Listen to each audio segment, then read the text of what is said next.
ಪ್ರಿಯರೇ, ದಿನದ ಬದುಕಿಗೊಂದು ಕ್ರಿಸ್ತನ ಈ ದನಿ ನಮ್ಮೆಲ್ಲರಿಗೂ ಪ್ರೇರಣೆಯಾಗಲಿ. ಪೂಜಾ ವಿಧಿಯ ಸಾಧಾರಣ ಕಾಲದ 10ನೇ ವಾರ, ಜೂನ್ 11, 2025 ಬುಧವಾರ. ಸಂತ ಮತ್ತಾಯನು ಬರೆದ ಪವಿತ್ರ ಶುಭ ಸಂದೇಶದಿಂದ ವಾಚನ. 10ನೇ ಅಧ್ಯಾಯ 7ರಿಂದ 13ರವರೆಗಿನ ವಚನಗಳು. ಆ ಕಾಲದಲ್ಲಿ ಯೇಸು ತಮ್ಮ ಶಿಷ್ಯರಿಗೆ ಹೀಗೆಂದರು: ಸ್ವರ್ಗ ಸಾಮ್ರಾಜ್ಯವು ಸಮೀಪಿಸಿದೆ ಎಂದು ಬೋಧನೆ ಮಾಡಿರಿ. ರೋಗಿಗಳನ್ನು ಗುಣಪಡಿಸಿರಿ, ಸತ್ತವರನ್ನು ಮತ್ತೆ ಬದುಕಿಸಿರಿ, ಕುಷ್ಠ ರೋಗಿಗಳನ್ನು ಸ್ವಸ್ಥ ಮಾಡಿರಿ, ದೆವ್ವಗಳನ್ನು ಬಿಡಿಸಿರಿ. ಉಚಿತವಾಗಿ ಪಡೆದಿರುವಿರಿ, ಉಚಿತವಾಗಿ ಕೊಡಿ. ಜೇಬಿನಲ್ಲಿ ಚಿನ್ನ, ಬೆಳ್ಳಿ, ತಾಮ್ರವನ್ನಾಗಲಿ, ಪ್ರಯಾಣಕ್ಕೆಂದು ಜೋಳಿಗೆಯನ್ನಾಗಲಿ, 2 ಅಂಗಿಗಳನ್ನಾಗಲಿ, ಕಾಲಿಗೆ ಕೆರವನ್ನಾಗಲಿ, ಕೈಗೆ ದಂಡವನ್ನಾಗಲಿ ತೆಗೆದುಕೊಳ್ಳಬೇಡಿ. ಏಕೆಂದರೆ ದುಡಿಮೆಗಾರನು ಜೀವನಾಧಾರಕ್ಕೆ ಬಾಧ್ಯನು. ನೀವು ಒಂದು ಪಟ್ಟಣಕ್ಕಾಗಲಿ ಹಳ್ಳಿಗಾಗಲಿ ಹೋದಾಗ ಅಲ್ಲಿ ನಿಮ್ಮನ್ನು ಬರಮಾಡಿಕೊಳ್ಳಲು ಯೋಗ್ಯನು ಯಾರೆಂದು ಕಂಡುಹಿಡಿಯಿರಿ. ಅಲ್ಲಿಂದ ಮುಂದಕ್ಕೆ ಸಾಗುವವರೆಗೂ ಅವನಲ್ಲೇ ತಂಗಿರಿ. ನೀವು ಒಂದು ಮನೆಗೆ ಹೋದಾಗ ಈ ಮನೆಗೆ ಶುಭವಾಗಲಿ ಎಂದು ಅರಸಿರಿ. ಆ ಮನೆಯವರು ನಿಮ್ಮನ್ನು ಸ್ವಾಗತಿಸಿದರೆ ನಿಮ್ಮ ಆಶೀರ್ವಾದ ಅವರ ಮೇಲೆ ನೆಲೆಸಲಿ. ನಿಮ್ಮನ್ನು ಸ್ವಾಗತಿಸದೆ ಹೋದರೆ ನಿಮ್ಮ ಆಶೀರ್ವಾದ ನಿಮಗೆ ಹಿಂದಿರುಗಲಿ. ಪ್ರಭುವಿನ ಶುಭ ಸಂದೇಶ. ಕ್ರಿಸ್ತರೇ ನಿಮಗೆ ಸ್ತುತಿ ಸಲ್ಲಲಿ. ಚಿಂತನೆ. ನಾವು ಪರರ ಬಗ್ಗೆ ಚಿಂತಿಸುವಾಗ ದೇವರು ನಮ್ಮ ಬಗ್ಗೆ ಚಿಂತಿಸುತ್ತಾರೆ. ಪ್ರಭು ಯೇಸು ಕ್ರಿಸ್ತರಲ್ಲಿ ಆತ್ಮೀಯರೇ, ಆಂಗ್ಲ ಭಾಷೆಯಲ್ಲಿ ಒಂದು ಮಾತಿದೆ, the poor has no need to take care of his pocket ಎಂದು.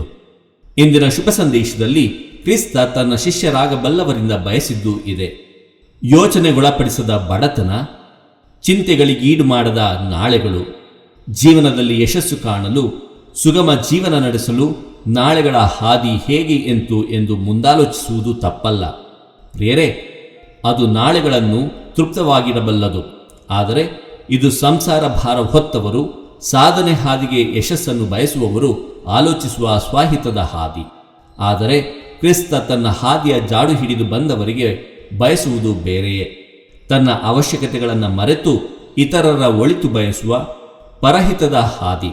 ಈ ಎರಡನೆಯ ಆಯ್ಕೆಯಲ್ಲಿ ಸಾಧನೆಯೂ ಅವನೇ, ಅದರ ಹಾದಿಯೂ ಅವನೇ, ಗುರಿಯ ಮೂಲವೂ ಅವನೇ, ಆ ಕ್ರಿಸ್ತ. ಆತ್ಮತೃಪ್ತಿ ಎಂಬ ಬಿಗುಮಾನ ಮಾತ್ರ ಸ್ವಂತದ್ದು. ಇದಕ್ಕೆ ಬೇಕಾದ ಸಾಧನ ವಿಶ್ವಾಸ.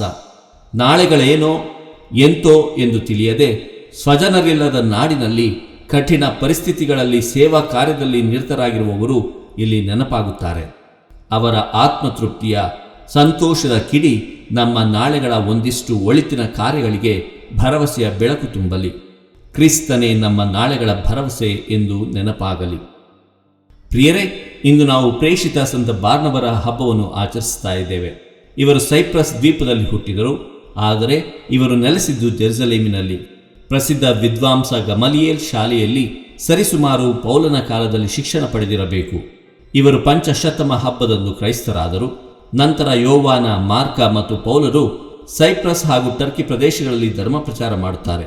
ರೋಮ್ನಲ್ಲಿ ಸುವಾರ್ತೆಯನ್ನು ಸಾರುವಾಗ ಇವರನ್ನು ಕಲ್ಲೆಸೆದು ಕೊಲ್ಲಲಾಯಿತು.